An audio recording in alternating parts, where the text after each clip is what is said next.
ఎఫెసీయులకు రాసిన పత్రిక 6వ అధ్యాయము 1 నుంచి 4 వచనాలు. పిల్లలారా, ప్రభువునందు మీ తల్లిదండ్రులకు విధేయులయునుడి, ఇది ధర్మమే. నీకు మేలు కలుగునట్లు నీ తండ్రిని తల్లిని సన్మానింపము, అప్పుడు నీవు భూమి మీద దీర్ఘాయుష్మంతుడు వగుదు. ఇది వాగ్దానంతో కూడిన ఆజ్ఞల్లో మొదటిది. తండ్రులారా, మీ పిల్లలకు కోపము రేపక ప్రభువు యొక్క శిక్షలో బోధలోను వారిని పెంచుడి. దేవుడు తన పరిశుద్ధ వాక్యాన్ని మన వెనుకల్లో దీవించినగాక. తల్ల వంచి కళ్ళు మూసుకున్నట్లయితే వాక్య పరిచయ నిమిత్తం ప్రార్థన చేసుకుందాం. పరిశుద్ధుడు, ప్రేమ నమ్మకం కలిగి మమ్మల్ని మిక్కిలిగా ప్రేమించే పరమందున్న మా ప్రియ తండ్రి, నీ ఘనమైన నామం నాకు వేలాది స్తుతులు స్తోత్రములు.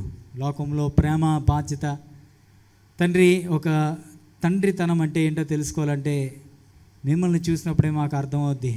మా దేన స్థితిలో, పాపపు స్థితిలో చచ్చిన వారం మేము ఏమిటనగా మమ్మల్ని రక్షించడం కొరకు నీ కుమారుని సైతం ప్రభా తండ్రి వెనుకాడక మా కొరకు ఈ లోకానికి పంపించి ఆయన ప్రాణంను మా కొరకు పానముగా పెట్టి మేం పొందవలసిన శిక్షను ప్రభా ఆయనపై మోపి మమ్మల్ని నీతిమంతులుగా చేసి అంత మాత్రమే కాక నీ కుమారులుగా నీ కుమార్తెలుగా స్వీకరించి మాకు తండ్రిగా ఉండే గొప్ప ధన్యత మీరు మాకు దయచేశారు. మిమ్మల్ని తండ్రిగా కొనియాడే గొప్ప కృప మీరు మాకు దయచేశారు తండ్రి. లోకంలో ఎంతమంది తండ్రులు, గొప్ప తండ్రులు ఉన్నా, ఉన్నతమైన ఉత్తమమైన తండ్రి పరలోకమందు మాకు మీరు ఉన్నారయ్యా. కొంతమందికి తండ్రి అని పిలిచే యోగ్యత లేని వారు ఉన్నారు. బాల్యంలోనే తండ్రి వారు తండ్రిని కోల్పోయిన వారు ఉన్నారయ్యా. కొంతమంది ప్రభా మంచి సాక్ష్యం లేని తండ్రులు ఉన్నారయ్యా. తండ్రి, మాకు మంచి తండ్రులను ఇచ్చారు, నీకు వందనములు. అలాంటి ధన్యత లేని వారి కుటుంబాన్ని జ్ఞాపకం చేసుకుంటున్నాం. వారికి మీరే తండ్రిగా ఉండండి నాయన. తండ్రి లేని వారికి తండ్రిగా ఉండి వారి ఆలన పాలన చూసుకునే గొప్ప దేవుడు నాయన. తండ్రి, అలాంటి వారిని మీ చేతులకు అప్పగించుకుంటున్నాం తండ్రి. ఇంకా మారు మనసు పొందక, రక్షణ పొందక ప్రభా నీకు దూరంగా ఉంటూ కఠినలై కుటుంబంలో ప్రభా మరి బాధ కలిగిస్తా ఉన్న తండ్రులు, మాదిరి లేని చెడ్డ తండ్రులు కూడా ఉన్నారు కొంతమంది లోకంలో. అలాంటి వారి బిడ్డలని జ్ఞాపకం చేసుకొచ్చినాం. వారిని మీరు దర్శించండి, రక్షించండి. మీరు మాకు ఇచ్చిన తండ్రుల దినోత్సవాన్ని బట్టి నీకు వందములు. మంచివారైనా చెడ్డవారైనా తండ్రి అయినా నీకు వందములు. వారు బ్రతుకున్నా చనిపోయినా తండ్రి అయినా మీరు మాకు ఇచ్చిన భూలోకపు తండ్రిని బట్టి నీకు స్తుతులు చెల్లిస్తా ఉన్నాం తండ్రి. వారిని బట్టి కృతజ్ఞులై ఉండే కృపను భాగ్యాన్ని దయచేయండి. దినం తండ్రుల దినోత్సవంగా ప్రభా మాకు కలిగిన తండ్రులందరిని బట్టి నీకే స్తుతులు స్తోత్రములు చెల్లించుకొంచు. ఈరోజు వాక్యం ద్వారా మీరు మాతో మాట్లాడమని వేడుకొంచు. మీకే సమస్త మహిమ ఘనత ప్రభావం చెల్లించుకొంచు. యేసు నామమున అడిగి ప్రార్థించి వేడుకొంచున్నాం తండ్రి, ఆమేన్. దయచేసి కూర్చుందాం. ఇందాక నేను కొన్ని విషయాల్ని నేను చెప్పలేకపోయాను. ఈరోజు పాస్టర్ గారు కెనడా దేశంలో మరి ఒక తెలుగు సంఘంలో, అది పెద్ద సంఘము, తెలుగు సంఘము, ఆ సంఘంలో మరి పరిచర్య చేయబోతూ ఉన్నారు. దేవుడు ఆయన వాడుకునేలాగిన అక్కడ జరగబోయే వాక్య పరిచయ నిమిత్తం ఈ యొక్క ప్రార్థనలో జ్ఞాపకం చేసుకోండి. అలాగే సివిల్స్ ఎగ్జామ్ రాస్తూ ఉన్నారు కొంతమంది బిడ్డలు. మన సంఘ సభ్యుడు విజయ్ కుమార్ గారి కుమారుడు వినీత్ కూడా ఈరోజు ఎగ్జామ్ రాస్తూ ఉన్నాడు వైజాగ్లో. దేవుడు ఆ బిడ్డకి సహాయం చేయలాగిన, చక్కగా ఆ యొక్క ఎగ్జామ్ క్లియర్ చేసేలాగిన మీ అనుదిన ప్రార్థనలో జ్ఞాపకం చేసుకోండి. రమ్య కుంట్లో బాగాలేదు, దేవుడు ఆ బిడ్డను ముట్టి స్వస్థపరచాలని, జ్వరాన్ని తగ్గించాలని మీ ప్రార్థనలో జ్ఞాపకం చేసుకోవాలని మనవి చేసుకుంటున్నాం.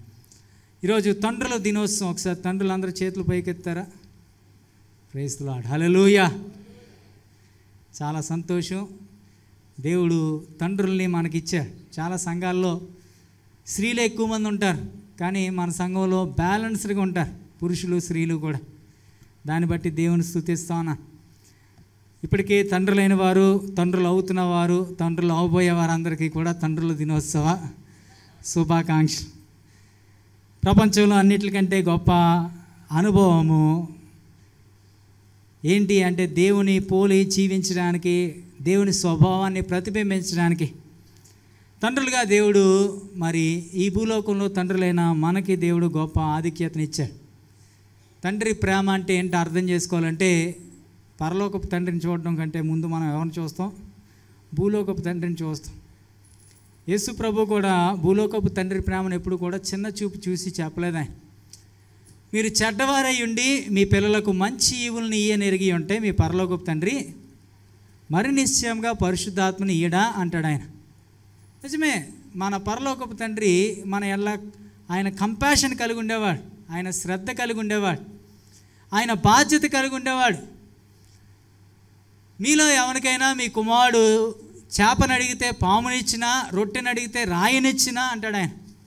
మీరు చెడ్డవారై ఉండి మీ పిల్లలకు మంచి ఈవుల్ని ఎరిగి ఉంటే మీ పరలోకపు తండ్రి మరణిశ్చయంగా మంచి ఈవుల్ని ఈడా. తండ్రి అనే పిలుపు ఒక రమ్యమైన పిలుపు. అబ్బా, యేసు ప్రభు కూడా ఆయన ప్రార్థన చేసినప్పుడు తండ్రి అని చాలాసార్లు సంబోధించడం మనం చూస్తాం. ముఖ్యంగా ఇంటిమేట్ సమయాల్లో చాలా శ్రమ, వేదన, మానసికంగా నలిగిపోయినప్పుడు ఆయన దేవుని ప్రార్థన చేస్తున్నప్పుడు తండ్రి నీ చిత్తమైతే ఈ పాత్రను నా ఎద్దు నుండి తొలగించమని ప్రార్థన చేశాడు కదా. తండ్రి వీరేం చేయించున్నారు, వీరు ఎరగరు కనుక వీరిని క్షమించు. తండ్రి నీ చేతికి నా ఆత్మను అప్పగించు.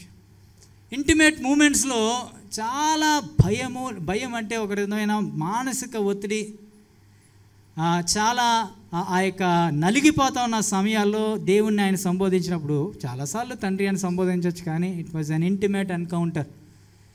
దేవుణ్ణి ఆయన సంబోధిస్తూ ఉన్నప్పుడు ఆ పర్సనల్గా ఆ తండ్రి అని సంబోధించడం మన వాక్యంలో చాలాసార్లు చూస్తాం. భూలోకంలో చాలా రకరకాల తండ్రులు ఉండొచ్చు. 4 రకాల తండ్రులు ఉంటారు సహజంగా. ఈ 4 రకాల తండ్రులు ఏదో రకానికి చెందిన వారిగా మనం ఉంటాం. మొట్టమొదట తండ్రి నిర్లక్ష్యం చేసే తండ్రి. వీరు పిల్లల్ని పట్టించుకోరు. వారికి ఏం కావాలన్నా, వారికి ఒంట్లో బాగున్నా బాగోపోయినా పట్టించుకోరు. వారికి మంచి మార్కులు వచ్చినా మంచి మార్కులు రాకపోయినా వారికి అవసరం లేదు. వారు ఎలా ఉన్నా, ఎక్కడికి వెళ్ళినా, ఎలా ఉన్నా, ఏం చేసినా సరే వీరికి సంబంధం లేదు. ఈ మధ్యన ఒక ఆయన చెప్తా ఉన్నాడు, మా పిల్లలకి పెళ్ళిళ్ళు చేయాల్సిన బాధ్యత నాది కాదండి, వాళ్ళు పెళ్ళిళ్ళు చేసుకుంటారు, చేసుకోకపోతే మానేస్తారు, నాకు అవసరం లేదు అంటా ఉన్నాడు. బాధ్యత లేని తండ్రి, నిర్లక్ష్యం చేసే తండ్రి. రెండవ తండ్రి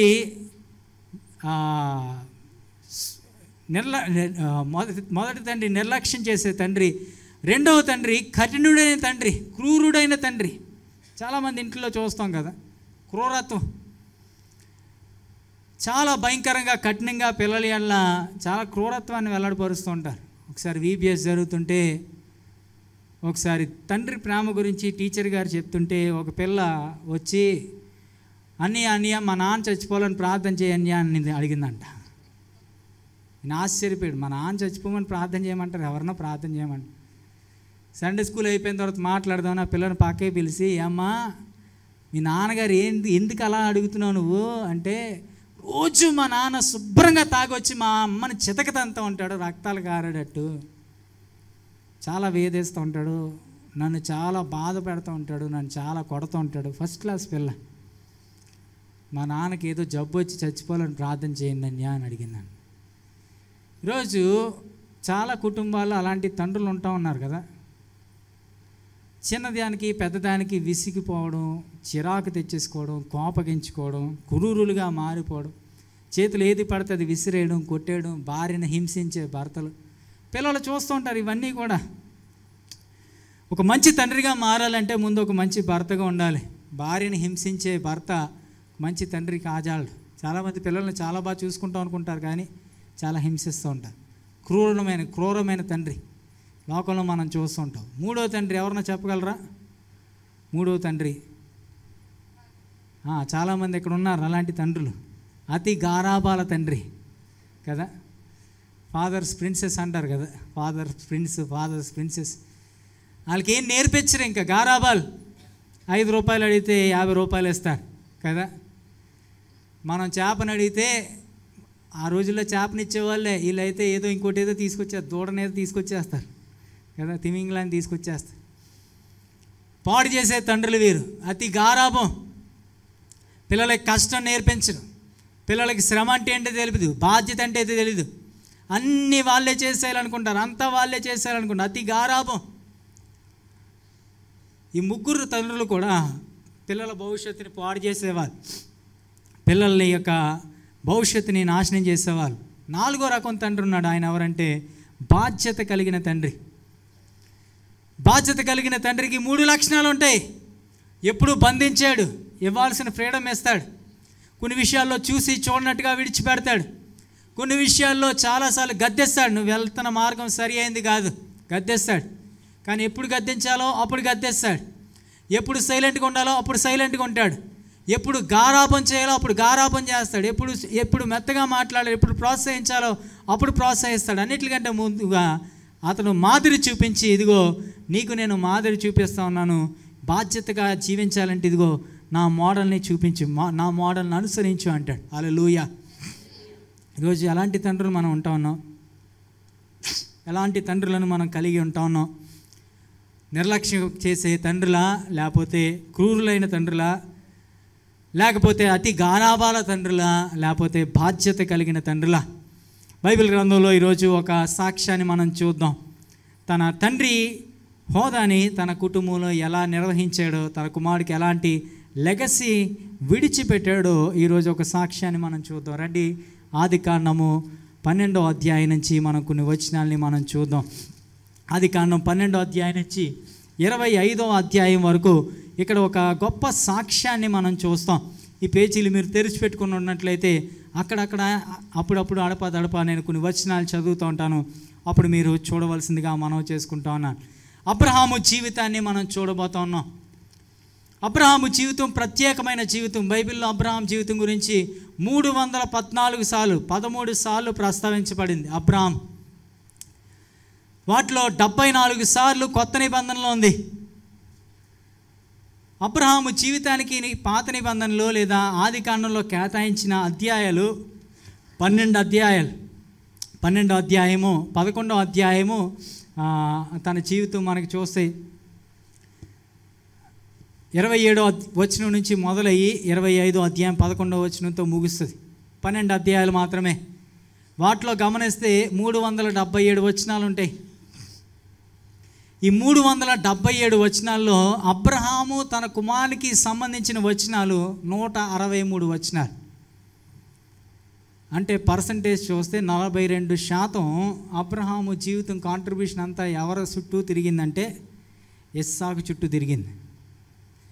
మిగిలిన వచనాలన్నీ లోతుకి సంబంధించి, ఇస్మాయిల్కి సంబంధించి, లేదా హాగర్కి సంబంధించి, సొదొమ గొమొరాకి సంబంధించి అయితే తన యొక్క మేజర్ ఎంఫసిస్ 42% జీవితం అంతా ఎవరి చుట్టూ తిరిగింది? అబ్రహాంకి.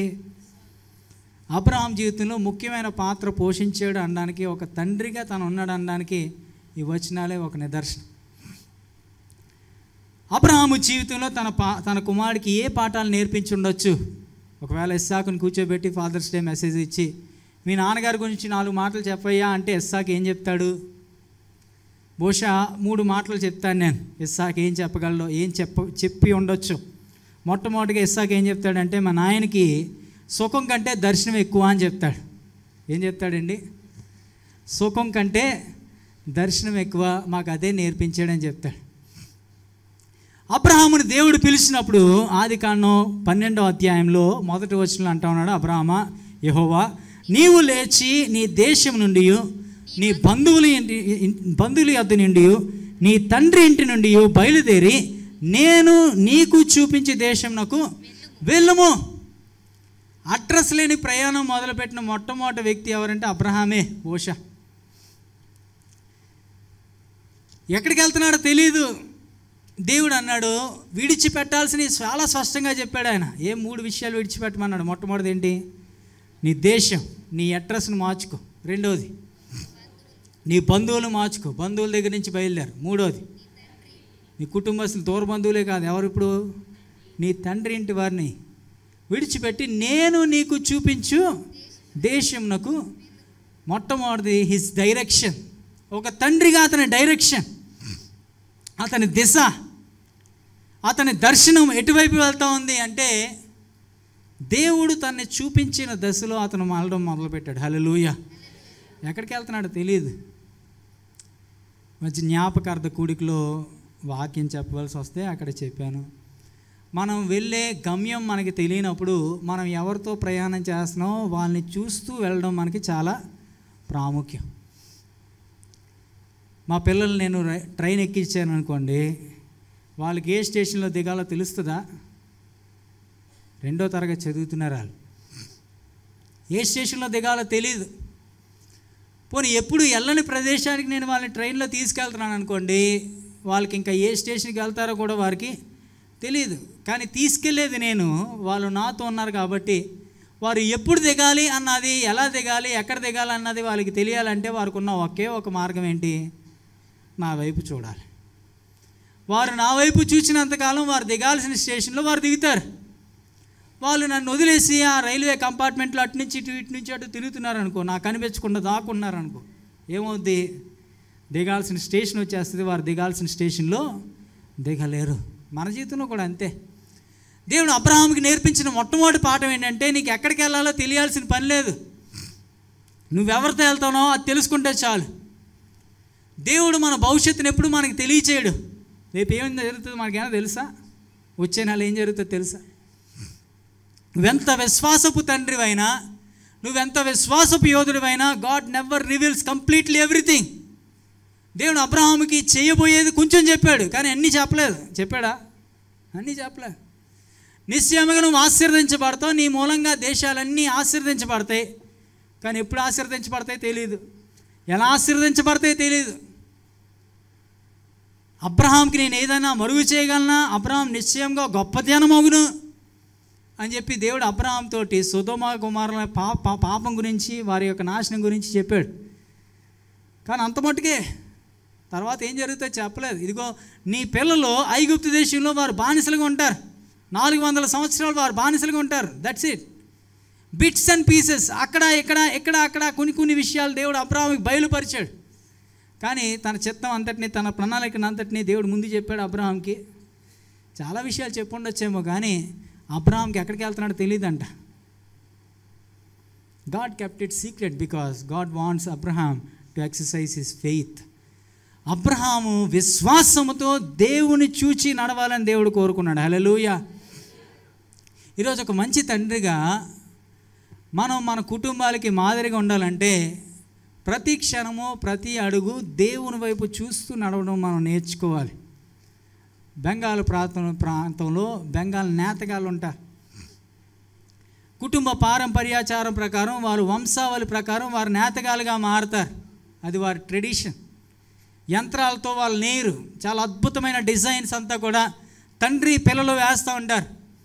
ఈ తండ్రి తన కొడుక్కి కేవలం కనుసైగలతో చెప్తూ ఉంటాడు ఎప్పుడు మార్చాలి.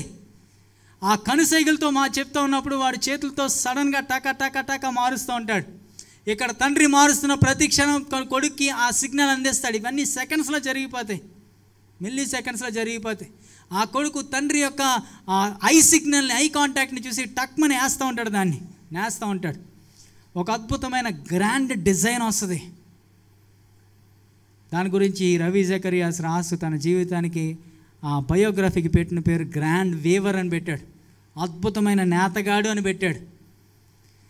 దేవుడు ఏం చేస్తాడో మనకు తెలీదు. ఆయన కంట్లో, ఆయన యొక్క మైండ్లో ఎలాంటి డిజైన్ ఉందో ఆయన చెప్పడు, కానీ ఆయన సైన్ చేస్తూ ఉంటాడు. ఆ మూమెంట్లో ఆయన బయలుపరుస్తూ ఉంటాడు ఎప్పుడు మార్చాలి, ఎప్పుడు వేయాలి.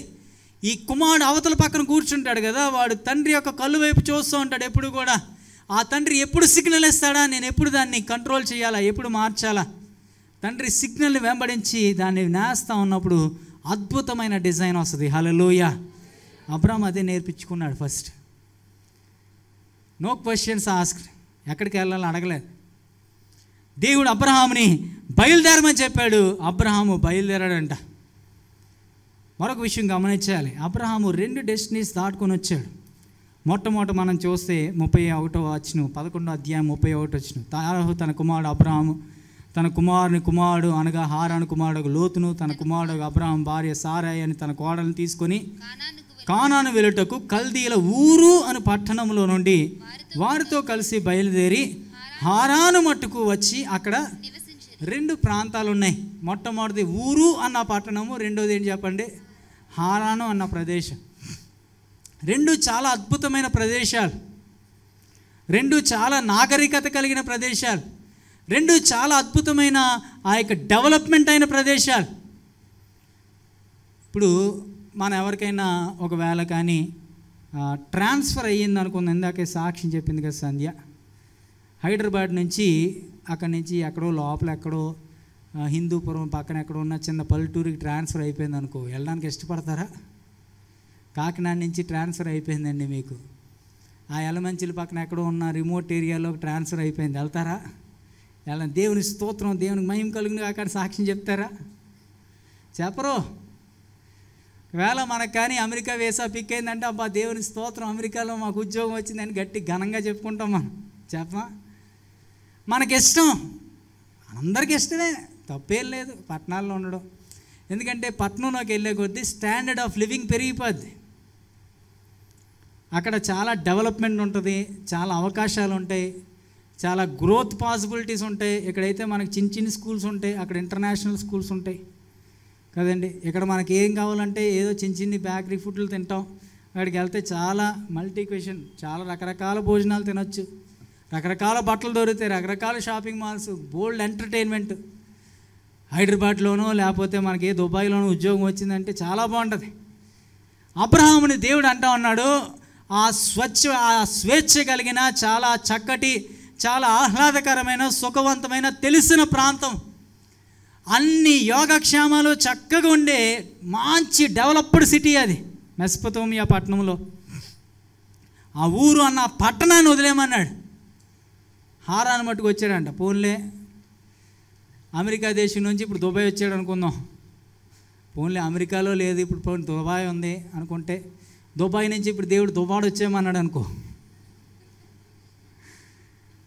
పోనీ దువ్వాడ అంటే ఎక్కడికి వెళ్తాడో తెలుసు, దువ్వాడలో కూడా ఎక్కడికి వెళ్ళాలో తెలియదు, నేను చూపించే దేశానికి వెళ్ళమన్నాడు. మన ప్లాన్స్ ఎలా ఉంటాయని చూడండి. యాకోబు గ్రంథం 4వ అధ్యాయంలోకి వెళ్తే మన ప్లాన్స్ చాలా స్పష్టంగా ఉంటాయి. యాకోబు గ్రంథము 4వ అధ్యాయంలోకి వెళ్దాం ఒకసారి చూడండి. 13వ వచనం చదవండి.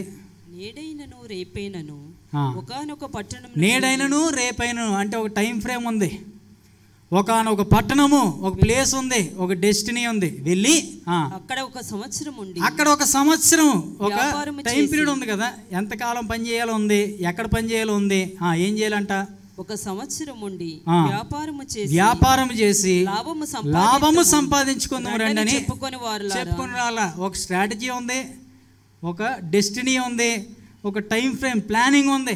మనకు అన్నీ ఎలాగే ఉంటాయి కదా, ఎంతకాలం పని చేయాలి, ఎక్కడ పని చేయాలి, ఎలా పని చేయాలి అన్నీ ఆలోచించుకుంటాం కదా. కానీ అక్కడ అంటా ఉన్నాడు చూడండి, రేపేమి సంభవించునో మీకు తెలియదు, మీ జీవము ఏ పాటిది, మీరు కొంతసేపు కనబడి అంతలో మాయమైపోయే ఆవిరి వంటి వారు. యు ప్లాన్ సో మచ్, మీరు ఏదేదో అనేసుకుంటారు. వచ్చే సంవత్సరం అయిపోవాలి, 5 సంవత్సరాల తర్వాత అలా అయిపోవాలి, 20 సంవత్సరాలు రిటైర్డ్ అయిపోవాలి. రోజు కుర్రోళ్ళు జాబ్లో జాయిన్ అయినప్పుడే రిటైర్మెంట్ కోసం ఆలోచిస్తున్నారు కదండి. Early retirement. బెంగళూరులో చాలామంది, పాశ్చాత్య దేశాల్లో పెద్ద పెద్ద ఉద్యోగాలు చేసుకొని లక్షలు సంపాదించుకొని 45, 60, 50 సంవత్సరాలకి వాళ్ళు అవన్నీ విడిచిపెట్టేసి మంచి డబ్బులు సంపాదించుకొని పల్లెటూరులో పొలాలు అవి పెట్టుకొని రిటైర్డ్ అయిపోతూ ఉన్నారు. Relaxed, early retirement. నేడైనను రేపైనను పలానా ప్రదేశానికి వెళ్ళి పలానా ఉద్యోగం చేసుకొని వ్యాపారం చేసుకొని, ఇవన్నీ ప్లానింగ్స్లో ఒకటే మిస్ అవుతుంది. ఏం మిస్ అవుతుంది? తర్వాత వచ్చిన చదవండి. కనుక ప్రభు చిత్తమైతే ఏం మిస్ అవుతుంది అక్కడ? గట్టి చెప్పండి, ఏం మిస్ అవుతుంది? ప్రభు చిత్తము, గాడ్స్ డైరెక్షన్ ఈజ్ మిస్సింగ్. దేవుని డైరెక్షన్ ఉందా? దేవుని నడిపింపు ఉందా? దేవుడు చూపించే దశ ఉందా? నిజమే, career is very important. Directionless career is very dangerous. దేవుని డైరెక్షన్ లేకుండా ఒకవేళ కెరియర్ ఎక్కడికి వెళ్ళిపోతారు ఈరోజు? అబ్రహాం తన పిల్లోడికి నేర్పించిన మొట్టమొదటి పాఠం ఏంటంటే, బాబు మన జీవితంలో వ్యక్తిగతమైన సుఖభోగాల కంటే దేవుడు మనకిచ్చిన దర్శనం మేలు. హల్లెలూయా. ఎంతమంది పిల్లలకి ఆ దర్శనాన్ని ఇవ్వగలుగుతున్నాం? తండ్రులుగా, పేరెంట్స్గా మన తల్లిదండ్రుల నుంచి ఆ దర్శనాన్ని ఎంతమంది పొందుకోగలుగుతున్నాం? మా తాత బెన్నీ గారు ఉండేవాళ్ళండి, జీజే బెన్నీ గారు. ఆయన చాలా విచిత్రమైన సాక్ష్యం అయింది. చాలాసార్లు వినుంటారు మీరు. ఎలక్ట్రిసిటీ డిపార్ట్మెంట్లో ఆయన పనిచేసేవాళ్ళు ఆ రోజులు, గవర్నమెంట్ జాబ్. ఓ రోజు మీటింగ్కి వెళ్ళారంట. మీటింగ్లో దేవుడు మాట్లాడారంట. మాట్లాడితే ఇంటికి వచ్చి, దేవుడు నాతో మాట్లాడుతున్నాడు, పరిచర్యకు వచ్చేస్తున్నాను, ఫుల్ టైం మినిస్ట్రీకి వచ్చేస్తున్నాను అన్నాడు. ఆ రోజు నుంచి డ్యూటీకి వెళ్ళడం మానేశాడు ఆయన. రిజైన్ చేయలేదు, పోనీ ఏమి లీవ్ లెటర్ పెట్టలేదు, డ్యూటీకి వెళ్ళడం మానేశాడంట. మరీ అలా చేయకూడదేమోలేండి ఈ రోజుల్లో. ఇంట్లో పొయ్యి గడవాలి, 8 మంది పిల్లలు, మచిలీపట్నంలో వాళ్ళకి మంచి బిల్డింగ్లు అన్నీ చాలా బోల్డ్ ఆస్తుంది, అవన్నీ వచ్చేసి కాకినాడలో పాకలో సేవకి సమర్పించేసుకుంటే ఎక్కడ పోజేస్తాడు వీళ్ళని 8 మంది పిల్లల్ని.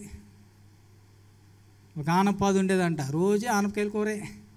పాస్టర్ గారు చెప్పారు కదా, ఓ రోజు పాస్టర్ గారి కింద ఆనపాదు కింద మొదలు చక్కగా కట్ చేసి భూమిలో పాతేస్తే రోజుకి ఎన్ని నీళ్ళు పోతున్నా సరే ఇది ఎదగట్లేదు. ఆ సైకిల్ తొక్కుంటా ఎక్కడెక్కడో ఏజెన్సీ ప్రాంతాలకి పరిచయం చేశారు. They don't know where they are going.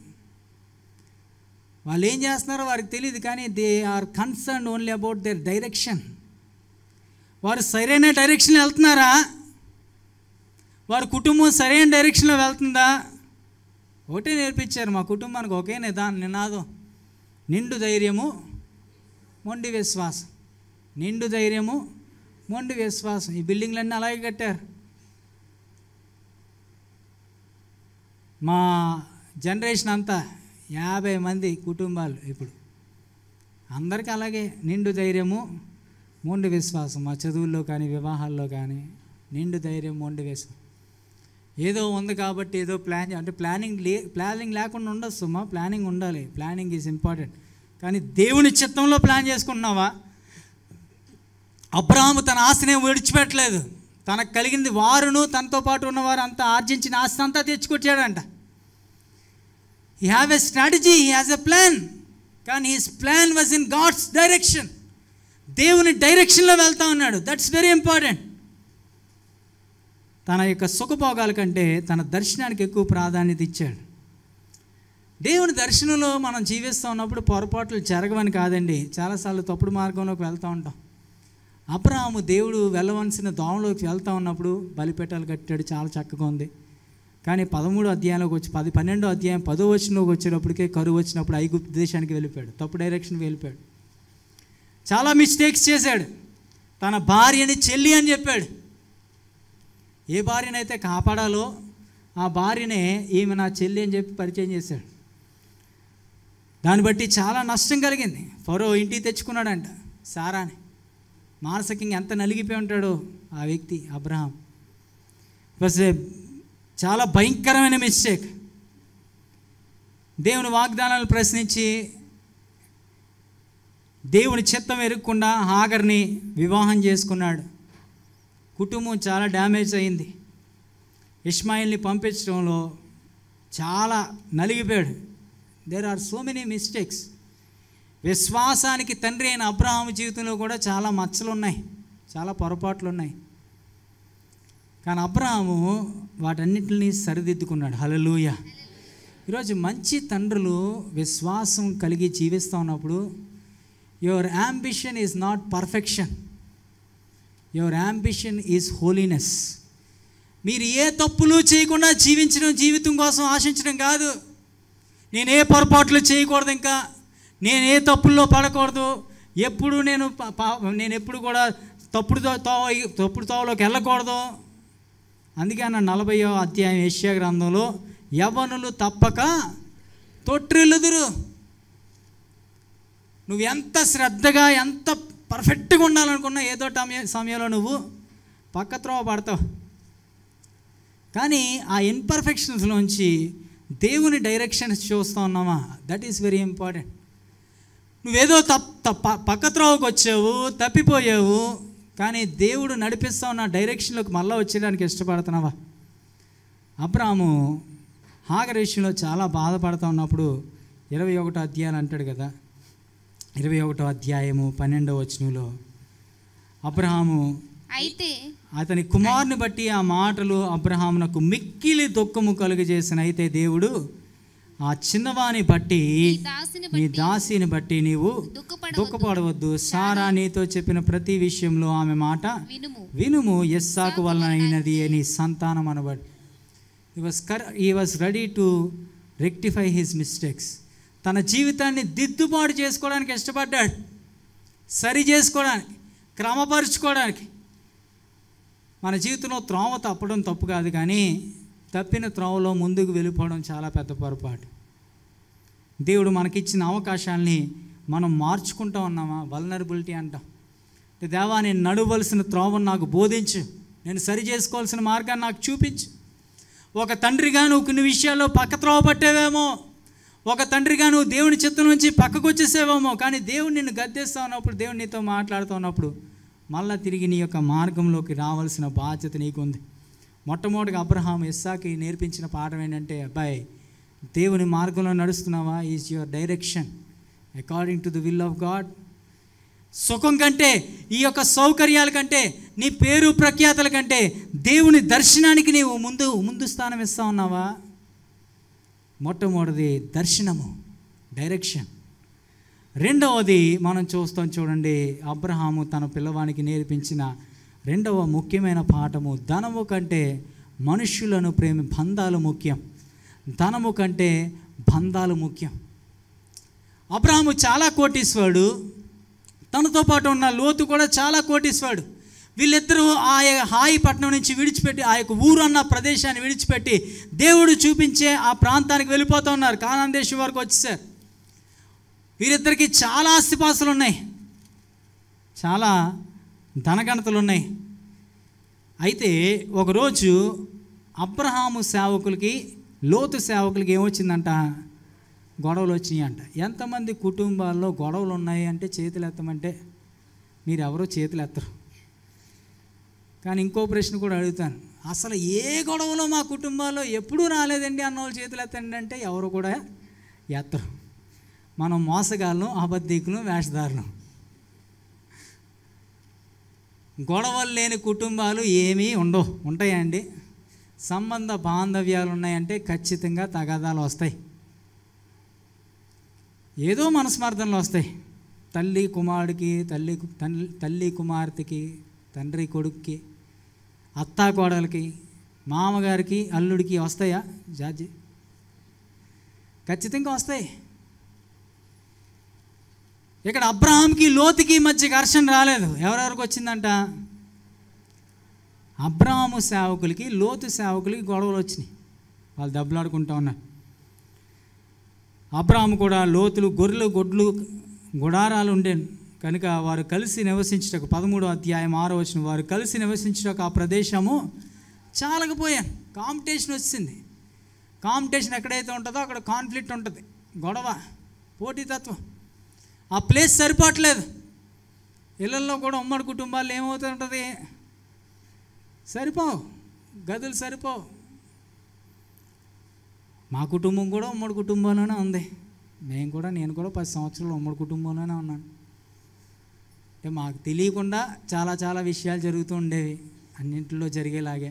చాలా పరిస్థితులు భక్తి కలిగిన కుటుంబాలే. కానీ ఎంత భక్తి కలిగిన కుటుంబాలైనా కొన్నిసార్లు ఉప్పు విషయంలో, కారం విషయంలో ఏమొస్తూ ఉంటుంది?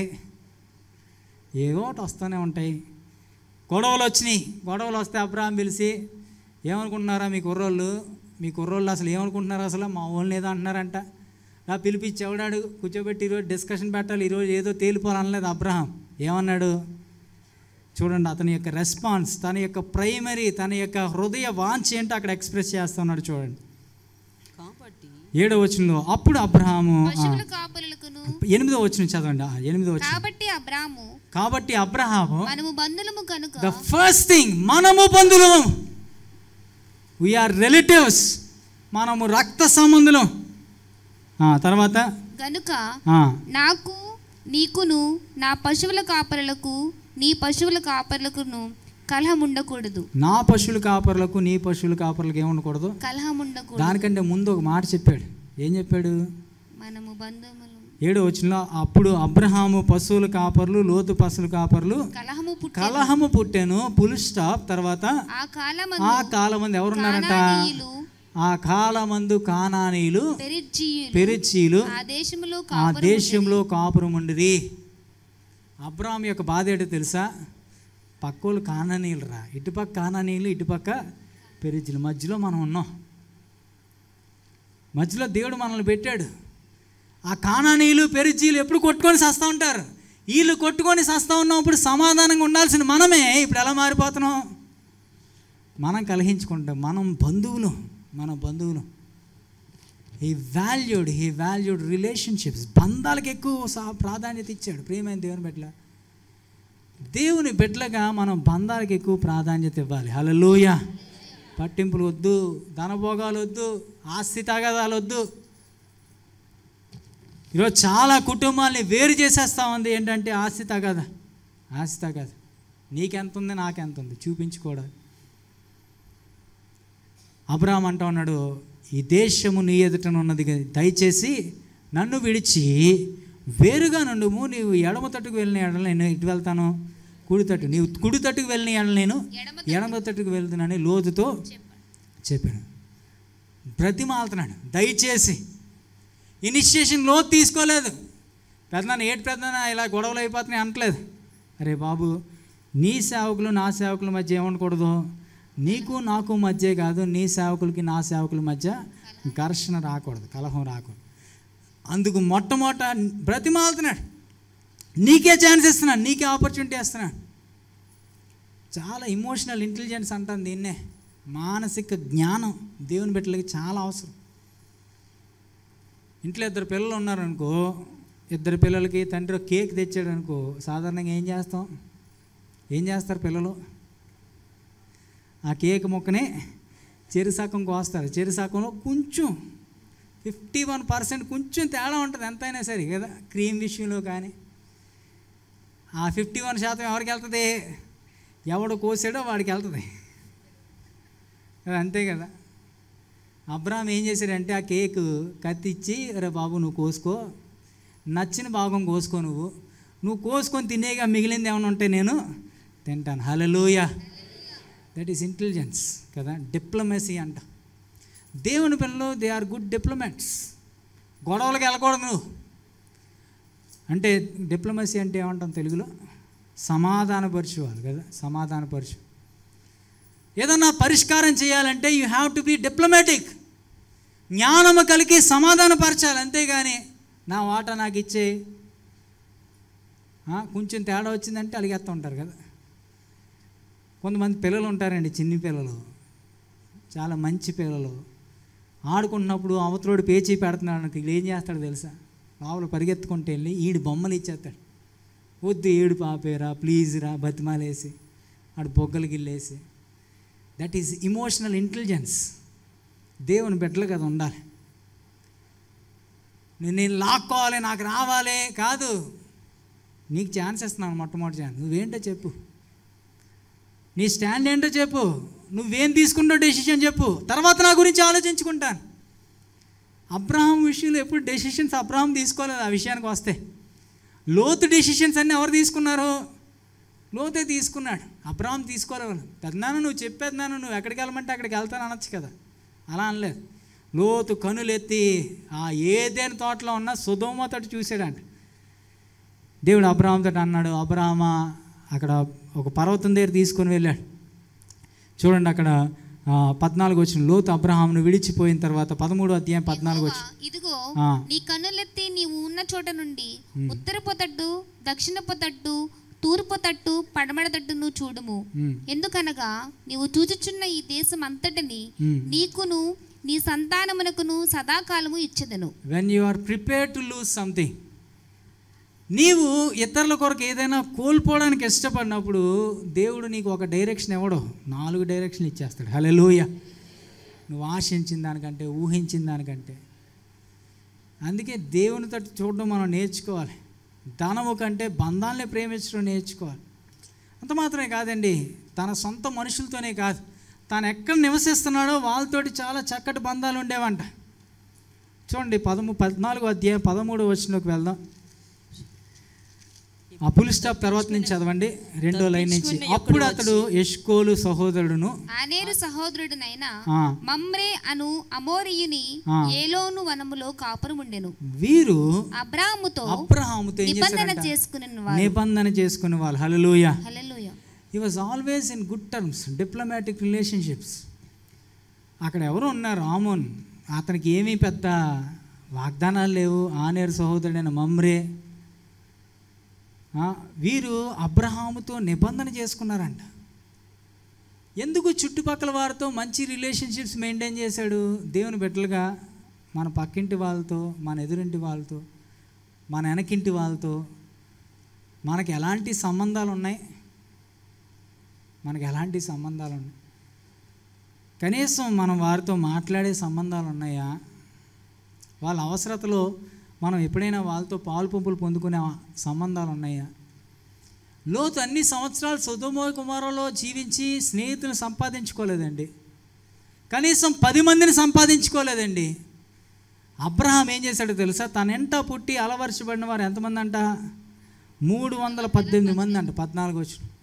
అబ్రహాం ఎప్పుడు యుద్ధాలు చేయడానికి వెళ్ళలేదు, దేశాన్ని జయించడానికి, శత్రువులతో యుద్ధం చేయడానికి ఎప్పుడు వెళ్ళలేదు. మరి ఎందుకు సైనికులు, ఎందుకు డిఫెన్స్? 318 మంది సైనికులు తయారు చేసుకున్నాడంటే ఎప్పుడైనా నా అవసరత వస్తే I will be always ready. నా అవసరత వస్తే నేను ఇతరులకి సహాయపడడానికి నేను ఎప్పుడు సిద్ధంగా ఉంటాను. సొదొమ రాజుకి యుద్ధం వస్తుంటే అబ్రహాం వెళ్ళిపోయాడు ధైర్యంగా. 7 రాజులంట. ఆ అధ్యాయం చదువుతుంటే చాలా ఆశ్చర్యం వేస్తుంది. చాలా పెద్ద యుద్ధం అది. 5 రాజులు కలిసి 7 రాజులతో యుద్ధం చేస్తుంటే సొదొమ రాజు ఓడిపోయాడు. దానిలో తుత్తినీలుగా మొత్తం ఆస్తి అంతా పట్టుకెళ్ళిపోతే అబ్రహాం ధైర్యంగా వెళ్ళిపోయాడు. తన యొక్క స్వేచ్ఛని, తన యొక్క కంఫర్ట్ని విడిచిపెట్టి యుద్ధం చేయడానికి వెళ్ళి వారితో యుద్ధం చేసి ధైర్యంగా బయటకు వచ్చాడు. Do you have guts to stand for people in needs? అవసరతలో ఉన్న ప్రజల కొరకు నువ్వు నిలబడడానికి ఇష్టపడుతున్నా? నీ బంధువులు, నీ కుటుంబస్తులు. పాస్టర్ గారు ఒక స్టాండ్ తీసుకున్నారు. ఒకటి ఏంటంటే, ఎవరన్నా అప్పు అడిగారు అనుకో, అంటే చెప్పకూడదు అండి ఇలాంటివి పబ్లిక్గా. డబ్బుల కంటే బంధాలు ప్రాముఖ్యం. బంధాలు ప్రాముఖ్యం. చాలాసార్లు చాలా నష్టాలు వస్తూ ఉంటాయి, కానీ బంధానికి ఇచ్చే ఇంపార్టెన్స్ ఉందా కుటుంబంలో? కానీ నేను మా తండ్రి గారి కోసం చాలా గర్వంగా చెప్పగలను. ఆయన బంధాలకి చాలా ఇంపార్టెన్స్ ఇస్తాడు. మీరు చెప్తే ఆశ్చర్యం వేస్తుంది. మేము మా కుటుంబం మీద ఖర్చు పెట్టుకునే ఖర్చు కంటే, మేము తినడానికి, మేము కొనుక్కోవడానికి ఖర్చు పెట్టే ఖర్చు కంటే, ఇతరులకి ఫ్యామిలీ మీటింగ్స్లో ఆ భోజనాలకి దానికి పెట్టే ఖర్చు ఇంచుమించుగా 4-5 రెట్లు ఎక్కువ ఉంటుంది. ఎప్పుడు లెక్క చేయడు ఆయన. ఈ వాల్యూస్ రిలేషన్షిప్స్. ఈరోజు మన కుటుంబ బంధాలకి ప్రాముఖ్యతను ఇస్తున్నావా దెబ్బపోటు మాటలతో? ఎందుకు ఈరోజు కుటుంబాల్లో నలుగురు కలిసి 4 గంటలు కలిసి కూర్చొని మాట్లాడలేకపోతున్నారు? సంతోషంగా ఎందుకు ఉండలేకపోతున్నారు? పోటీ పోటీ పోటీ, నాకెంత నీదెంత, నువ్వెంత మీ అబ్బాయి ఎంత సంపాదిస్తున్నాడు, మా అబ్బాయి ఎంత సంపాదిస్తున్నాడు, మీ అమ్మాయి పెళ్ళికి ఎంత ఖర్చు పెట్టావు, మా అమ్మాయి పెళ్ళికి ఎంత ఖర్చు. ఎందుకు అవన్నీ? Talk about reality. జీవితం గురించి మాట్లాడండి. అబ్రహాము బంధాలకు ఎక్కువ ప్రాధాన్యత ఇచ్చాడు. అంత మాత్రమే కాదండి, అబీమెలెకుతో మంచి సంబంధం కలిగి ఉన్నాడు. ఓ రోజు అబ్రహాం ఇంటికి చుట్టాలు వచ్చారు. అబ్రహాం ఇంటికి చుట్టాలు రాలేదు, వద్దాం అనుకుని బయలుదేరారు. దూరంలో ఉన్నారు ఎండలో. అబ్రహాం కూర్చొని మా ఇంటికి వస్తే అప్పుడు చూద్దాం అనుకోలేదు. ఏం చేశాడంట? 18వ అధ్యాయంలో ఎండవేళ గుడారం ద్వారం దగ్గర కూర్చొని ఉన్నాడంట. యెహోవా అతనికి కనబడ్డాడు. యెహోవా కనబడ్డాడు అనే విషయం అతనికి తెలియదు. కానీ 2వ వచనం చూడండి. కన్నులెత్తి చూసినప్పుడు 3 మనుషులు అతని ఎదుర్కొంటకు నిలవబడి ఉండిరి. అతడు వారిని చూచి, మొట్టమొదటి చోట అతడు ఏం చేశాడు? వారిని చూచి పరిగెత్తాడు. హిస్ యాక్టివ్నెస్, ఆతిథ్యం ఇవ్వడంలో అతని యొక్క ఆసక్తి చూడండి. పరిగెత్తుకుంటూ వెళ్ళాడండి. పరిగెట్టుకుంటూ వెళ్ళి వాళ్ళని బతిమాలుతున్నాడు కదా. అయ్యా, నీ కటాక్షం నా మీద ఉన్నాడు, నీ దాసుని దాటిపోవద్దని చెప్పి కొంచెం నీళ్ళు తెప్పించేదను, కాలు కడుక్కోండి, కొంచెం ఆహారం తెచ్చేదను, మీరు చక్కగా మీ ప్రాణాన్ని బలపరుచుకొని అప్పుడు వెళ్ళొచ్చు అని అక్కడి నుంచి బయలుదేరి ఎక్కడికి వెళ్తున్నాడు? అబ్రహాం సారా యొద్దకు త్వరగా వెళ్ళి, 6వ వచనం, నీవు త్వరపడి 3 మానికల మెత్తని పిండి తెచ్చి, క్వాలిటీ ఫుడ్, చాలా క్విక్నెస్, యాక్టివ్నెస్, క్వాలిటీనెస్. తర్వాత అక్కడి నుంచి రొట్టెలు చేయమని చెప్పి అబ్రహాం పశువుల మందికి పరిగెత్తుకుంటూ వెళ్ళిపోయాడు. ఎంత ఆయన వయసు ఎంత? ఆయన వయసు ఎంత అండి? చెప్పండి, ఆయన వయసు ఎంత? 99 సంవత్సరాలు.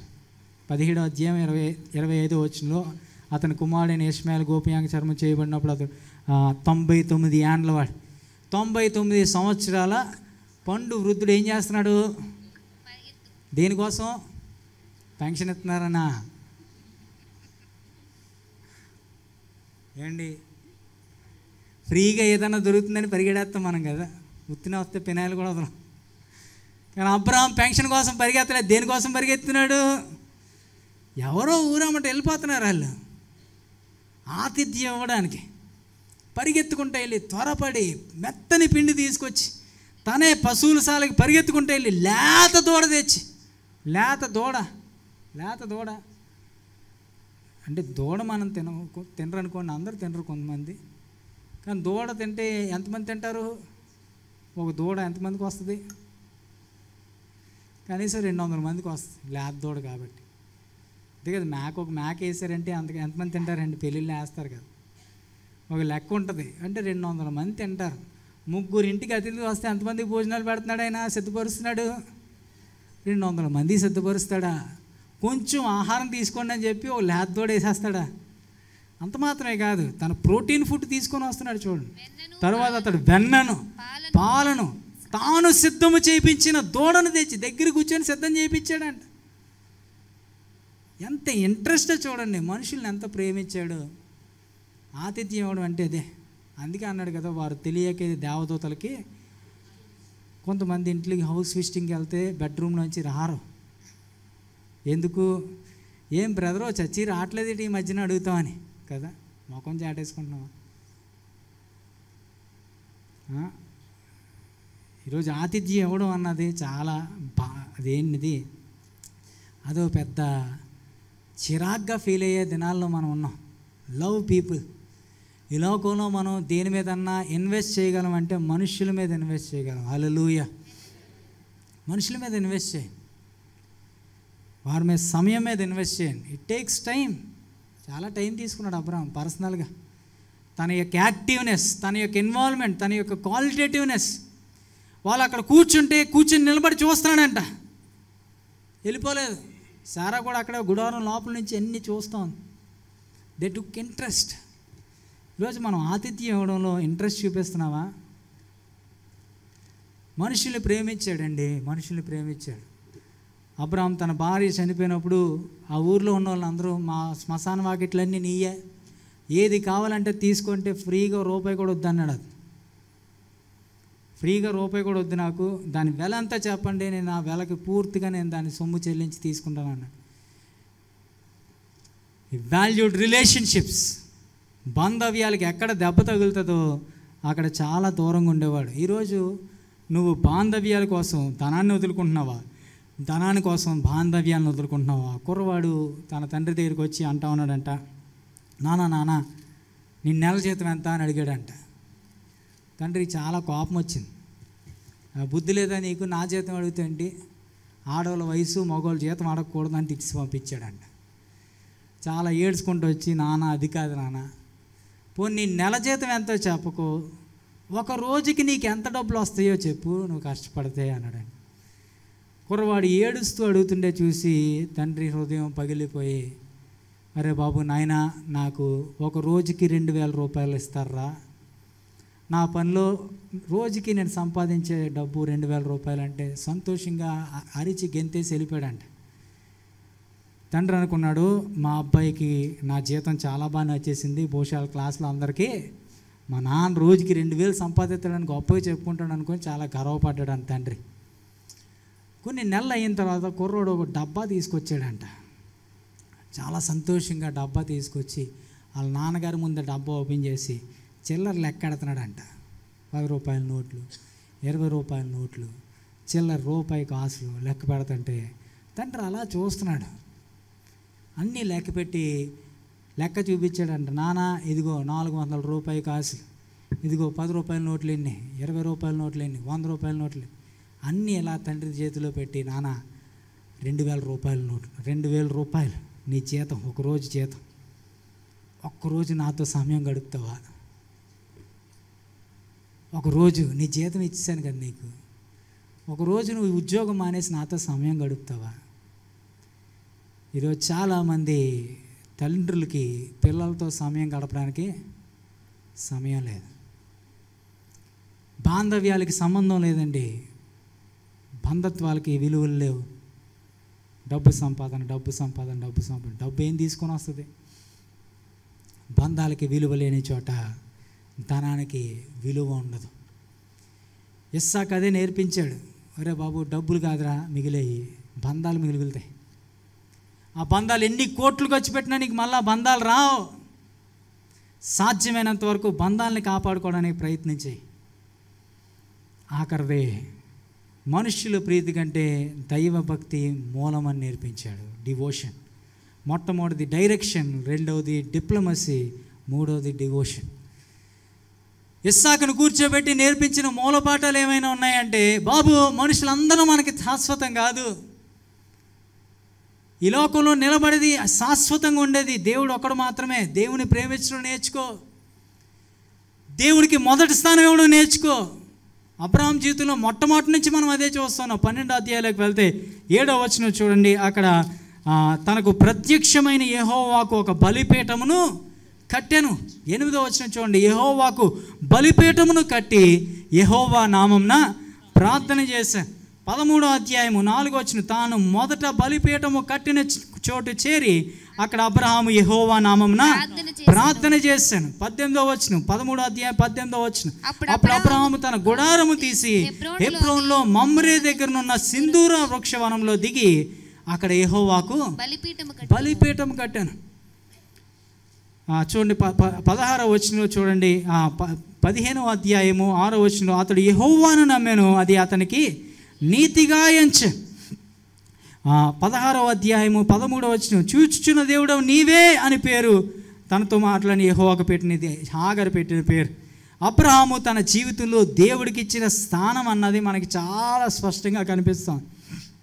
దేవునికి అతను పెట్టిన పేర్లు, చూచుచున్న దేవుడు, నిత్యుడగు తండ్రి, నిత్యుడగు దేవుడు, పరలోకపు దేవుడు, రకరకాల పేర్లు పెడతాడే. అంటే his personal encounter with God, దేవునితో తన వ్యక్తిగతంగా సంపాదించుకున్న అనుభవాలు. ఎక్కడికి వెళ్ళినా బలిపీఠాలు కట్టేవాడు, ఎక్కడికి వెళ్ళినా బలిపీఠాలు కట్టేవాడు. బలిపీఠాలు అంటే ఏంటి? దేవుని ఆరాధన, దేవుని ఆరాధన. తను ఏ ఊరు వెళ్ళినా మొట్టమొదటి చేసిన పని ఏంటంటే ఇల్లు కట్టుకునేవాడు కాదు. ఏం కట్టేవాడు?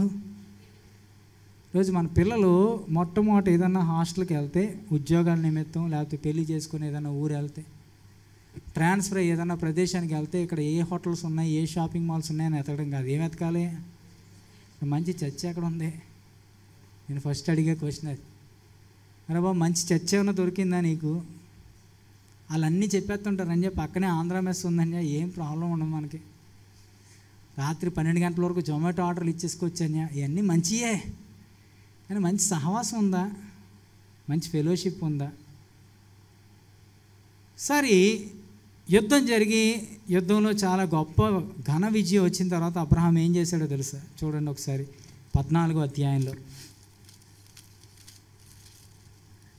అక్కడంతా మొత్తం యుద్ధంలో గొప్ప జయం వచ్చిన తర్వాత 18వ వచనంలో షాలేం రాజు వస్తాడు, మెల్కీసెదెకు. రొట్టెను ద్రాక్ష రసం తీసుకుని వచ్చాడంట. అతడు ఎవరు సేవకుడు? సర్వోన్నతుడు దేవునికి యాజకుడు. అతడు ఏం చేశాడంట? అప్పుడు అబ్రహాము ఆశీర్వదించి 20వ వచనం చదవండి. 20వ వచనం, శత్రువులను నీ చేతకు అప్పగించిన సర్వోన్నతుడకు దేవుడు స్తుతింపబడును గాక నీవు చెప్పెను. అప్పుడతడు అన్నిటిలో ఇతనికి 10వ వంతు ఇచ్చెను. అన్నిటిలో ఇతనికి ఏమి ఇచ్చాడంట? 10వ వంతు ఇచ్చెను. 10వ వంతు ఇచ్చాను. హల్లెలూయా. దేవునికి ఎవడో నేర్పించాడు. Spontaneous giver. యుద్ధానికి వెళ్ళాడండి. యుద్ధంకి వెళ్ళినప్పుడు గొప్ప జయం వచ్చిందండి. సడన్గా షాలేం రాజు వచ్చాడంట. దానికి సంబంధం నాకేం కనిపించలేదు. సడన్గా ఈ మెల్కీసెదెకు ఎక్కడ తగిలాడో, ఎలా వచ్చాడో తెలియదు. But it happened just like that. ఒక్క క్షణంలో జరిగిపోయింది అంతే, స్పాంటేనియస్గా ఉన్న పలంగా జరిగిపోయింది. అలాగా ఎప్పుడు దేవుని సేవకుడు వస్తాడో, ఎప్పుడు సర్వోన్నతుడు దేవుని యాజకుడు వస్తాడో తెలియదు, కానీ he was always ready, prepare to give. వచ్చాడంట, దీవించాడంట, ఆశీర్వదించాడంట. తనకు కలిగిన దాని సమస్తంలో ఏం చేశాడంట? అతను అన్నిటిలో అతనికి ఏమి ఇచ్చాడంట?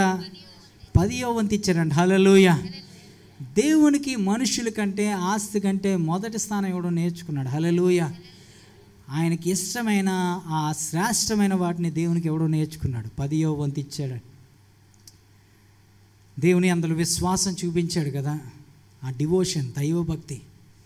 బాబు నువ్వు ఎక్కడికి వెళ్ళినా బలిపీఠాలు కట్టడం నేర్చుకో నాయన, నువ్వు ఎక్కడికి వెళ్ళినా ప్రార్థన చేయడం నేర్చుకో. ఇస్సాకు అందుకే పెళ్లి సమయంలో ఏం చేశాడండి? పెళ్లి సమయంలో ఏం చేశాడు? పొలంలోకి వెళ్ళి ధ్యానం చేసుకుంటాడంట, ప్రార్థన చేసుకుంటాడంట. దేవా నీ చిత్తానుసారమైన బిడ్డను నాకు దయచే. మొట్టమొదటిసారి పెళ్లి చేసుకునే ముందు ప్రార్థన చేసుకునే వ్యక్తి మోషే. ఇస్సాకేనేమో కదా, ప్రార్థనలో కనిపెట్టాడు మోషే. వెళ్ళిన వ్యక్తి ఎన్ని రోజులకు వస్తాడో తెలియదు. మోషే రోజు ఆ టైం కల్లా ప్రార్థన చేసుకోవడానికి వెళ్తున్నాడేమో, ధ్యానం చేసుకోవడానికి వెళ్తున్నాడేమో. అందుకే పిల్లలు పుట్టకపోయేటప్పుడు దేవుణ్ణి అడిగాడంట ఇస్సాకు. తన జీవితం అంతా ప్రార్థనతో కట్టుకున్నాడు కదా. అతని లైఫ్ మోడల్లో ఆ నిశ్శబ్దం. ఇస్సాకు చాలా నెమ్మది కలిగిన వాడు, ఎవరితో గొడవలు పెట్టుకునేవాడు కాదు. ఈ లైఫ్ ప్యాటర్న్స్ అన్నీ ఇస్సాకు జీవితంలో మళ్ళీ మనకు కనిపిస్తాయి. ఇస్సాకు దేవుని మీద ఆధారపడ్డాడు, గురాలలో జీవించాడు, డైరెక్షన్ దేవుని కొరకు జీవించాడు, డిప్లొమాటిక్. ఎప్పుడు ఇరుగు పొరుగు వారు మా అబీమెలెకుతో సంబంధాలు చెడిపోతున్నప్పుడు వారితో సమాధానపడి, ఆ బావులు తవ్వుకున్నప్పుడు గొడవలు వచ్చినప్పుడు అక్కడ విడిచిపెట్టి ఇంకో బావులు తవ్వుకొని, ఈ was never at war with anyone. ఎవరితో గొడవలు పెట్టుకునేవాడు కాదు, ప్రార్థన చేసుకున్నాడు. డివోషనల్ లైఫ్, తన జీవితంలో దేవునికి మొదటి స్థానం ఇచ్చేవాడు. ఒకరోజు వచ్చింది అతని జీవితంలో, అబ్రహాము జీవితంలో అది చాలా పెద్ద పరీక్ష. 22వ అధ్యాయంలోకి మనం వెళ్దాం. 22వ అధ్యాయము 2వ వచనంలో చూద్దాం. చూడండి.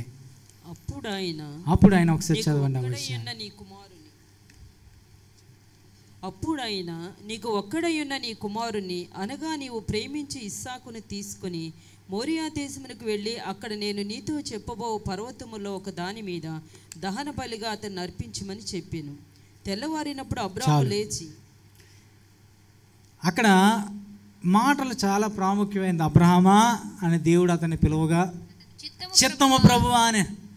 ఆ కాన్వర్జేషన్లో చాలా స్మూత్ ఇంటర్చేంజ్ ఆఫ్ డైలాగ్స్ మనం చూస్తూ ఉన్నాం. అబ్రహాముతో అంటా ఉన్నాడు, నీకు ఒక్కగానొక్క కుమారుడు, there is no second, there is no alternative. ఇదే మాట మనం చూస్తాం యోహాను సువార్త 3వ అధ్యాయంలో. God send his beloved son, దేవుడు తన జనతైక కుమారుని పంపించాడు. దేర్ ఈజ్ నో సెకండ్, ద్వితీయ కుమారుడు. ద్వితీయ అంటే అద్వితీయ అంటే దేర్ ఈజ్ నో సెకండ్ అని, ఆ ద్వితీయ కదా, దేర్ ఈజ్ నో ఆల్టర్నేటివ్. తన ఒకే ఒక కుమారుని ఈ లోకానికి పంపించారంట. ఇక్కడ అంటా ఉన్నాడు అదే మాట, నీకు ఒక్కగానొక్క కుమారుడైనా, అనగా నీవు ప్రేమించు ఇస్సాకును. 2 విషయాలు, ఓన్లీ వన్. ఏ ఇస్సాకు గురించి అయితే నేను వాగ్దానాలు చేశానో, ఈ ఇస్సాకు వలన ఇదే నీ సంతానం అని చెప్పాను, ఈ ఇస్సాకు వలన నేను ఆకాశ నక్షత్రాల్లో నీ సంతాన అభివృద్ధిని ఇస్తాను, ఈ ఇస్సాకు వలన నేను భూలోక రాజ్యాలంటే దీవిస్తానని వాగ్దానం చేశానే, ఆ ఇస్సాకు నువ్వు ప్రేమిస్తున్న కుమారుడు. నువ్వు నీ పాడి పంటలో లేకపోతే నీ ఇంట్లో ఉన్నవారు మనుషులందరికంటే, ఇస్మాయేల్ కంటే, ఆ మాటకు వస్తే సారా కంటే, ఇంకా బలంగా చెప్పాలంటే నీకంటే ఎక్కువ ప్రేమిస్తున్నావే, నువ్వు ప్రేమించు ఇస్సాకును తీసుకొని మోరియా దేశంలో వెళ్ళి అక్కడ నేను నీతో చెప్పబోవు పర్వతములలో ఒక దాని మీద దహన బలిగా అర్పించవాలని చెప్పాను. అడ్రస్ చెప్పను నేను, ఏ పర్వతం మీద కూడా చెప్పను నేను. మోరియా దేశం వెళ్ళు, నాకు నచ్చిన కొండ చూపిస్తాను నేను, ఇదిగో ఆ కొండ మీదకి వెళ్ళి నువ్వు అర్పించమంటే అక్కడికి వెళ్ళిపోవాలంతే. నువ్వు ఇన్ని సంవత్సరాలు పెంచిన కుమారుడు, ఎన్నో కలల కన్న కుమారుడు, ఎంతో ప్రేమించిన కుమారుడు, దేవుడు అడుగుతున్నాడు దహన బలిగా అర్పించమన్నాడు. దహన బలి అంటే ఏంటో తెలుసా? బూడిదైపోవాలన్నమాట. ఖండించిన దాన్ని ఆ నిప్పుల మీద కాల్చినప్పుడు అది పూర్తిగా దహించబడిపోతుంది, అది పూర్తిగా బూడిదైపోతుంది. దహన బలిగా అర్పించవలనన్నాడు. అబ్రహాము తెల్లవారినప్పుడు అబ్రహాము లేచి గాడిదకు గంతలు కట్టి తన పనివారిలో 2 తన కుమారుడు ఇస్సాకును వెంట పెట్టుకొని దహన బలి కొరకు కట్టెలు చీల్చి లేచి దేవుడు తనతో చెప్పిన చోటుకి ప్రతి చోట చూడండి దహన బలి. 2వ వచనంలో ఆఖరి లైన్ ముందు దహన బలి, 3వ వచనంలో మధ్య భాగంలో దహన బలి, 6వ వచనంలో దహన బలి కట్టెలు. వాట్ హ్యాపెన్స్ ఈస్ తన యొక్క మైండ్లో మెంటల్ రిహార్స్ చేసుకుంటూ ఉంటాడు. బహుశా కట్టేయాలి. 3 రోజులు ప్రయాణం చేశారంట. 3 రోజులు ప్రయాణం చేశారు. 3 రోజులు ప్రయాణం చేసి దేవుడు తనకు చూపించిన పర్వతం దగ్గరికి వచ్చినప్పుడు అబ్రహాం చెప్పాడు, గాడిదను విడిచిపెట్టాడు, సేవకులను విడిచిపెట్టాడు, నేను నా కుమారుడు వెళ్ళి దేవునికి బలి అర్పించి మళ్ళా తిరిగి వస్తాం.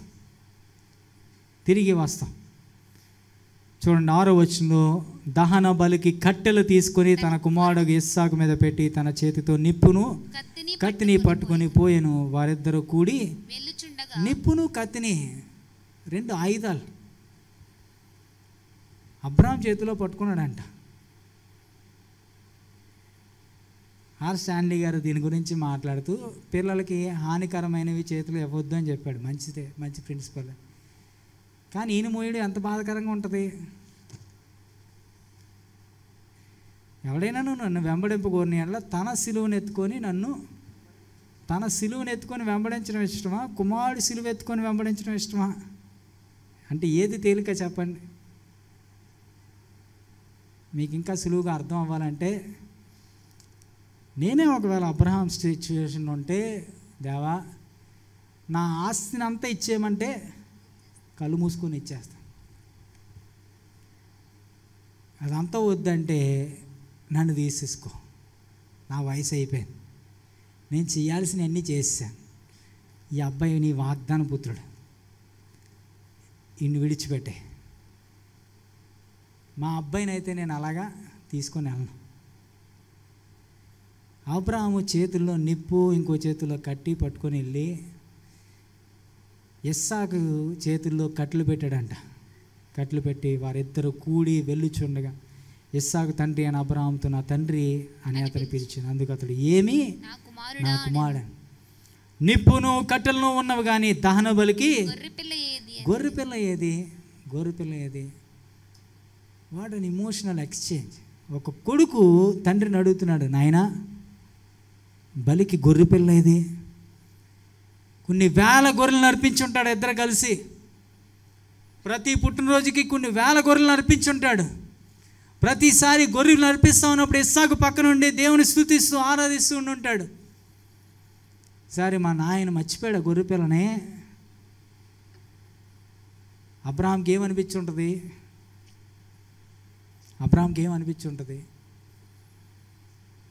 క్షమించండి, ఒకసారి కొంచెం వైల్డ్ ఇమాజినేషన్లోకి వెళ్తుంటే, దేవుడు మనలో ఎవరినో మన బిడ్డని సజీవ సమాధి చేసేమని చెప్పాడు అనుకుందాం. సమాధి పెట్టి చేయించుకున్నావు, నువ్వే తయారు చేసుకున్నావు, అంబులెన్స్ తెప్పించుకున్నావు, పూలదండ తెప్పించావు, పూలు అలంకరించావు. ఏం అర్థం అవ్వట్లేదు. మిగిలిన వాళ్ళందరినీ పక్కన పెట్టేసి ఇంటి దగ్గర అంబులెన్స్ బయలుదేరుతుంది, అంబులెన్స్ నువ్వే డ్రైవ్ చేస్తున్నావు, వెనకాతల సమాధి పెట్టి ఉంది, పక్కన నీ కుమారుడు ఉన్నాడు, అడుగుతున్నాడు, నాయనా ఎవరు చచ్చిపోయారు? ఏం చెప్తావు? సమాధి తోటలోకి వెళ్ళావు, గుంట తవ్వేవు, నువ్వే సమాధి పెట్టి తీసావు, మీ అబ్బాయి చేతులు కాళ్ళు పెట్టావు, దానిలో పడుకోబెడుతున్నావు. ఎలా ఉంటుంది నీకు?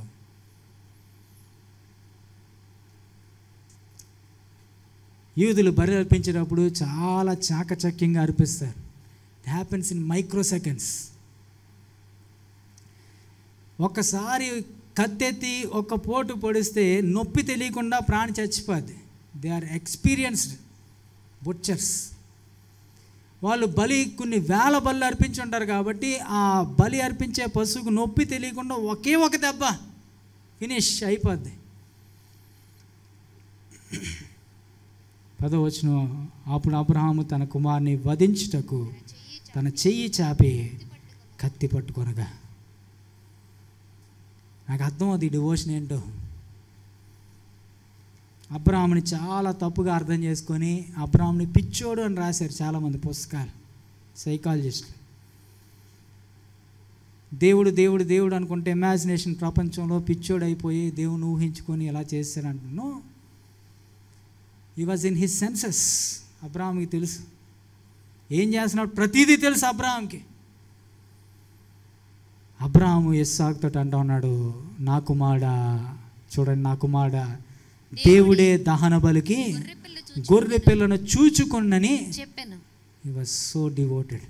దేవునికి ఆ మొదటి స్థానం ఇచ్చాడు. దేవుడు చూసుకుంటాడయ్యా.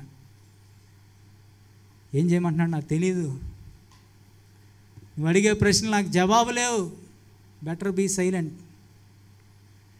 నాకు ఇష్టమైంది, నాకు ఇష్టమైన కుమారుడు నువ్వు ఇచ్చేయమన్నాడు. నిన్ను మామూలుగా ఇవ్వమనలేదు, దహన బలిగా ఇచ్చేయమన్నాడు.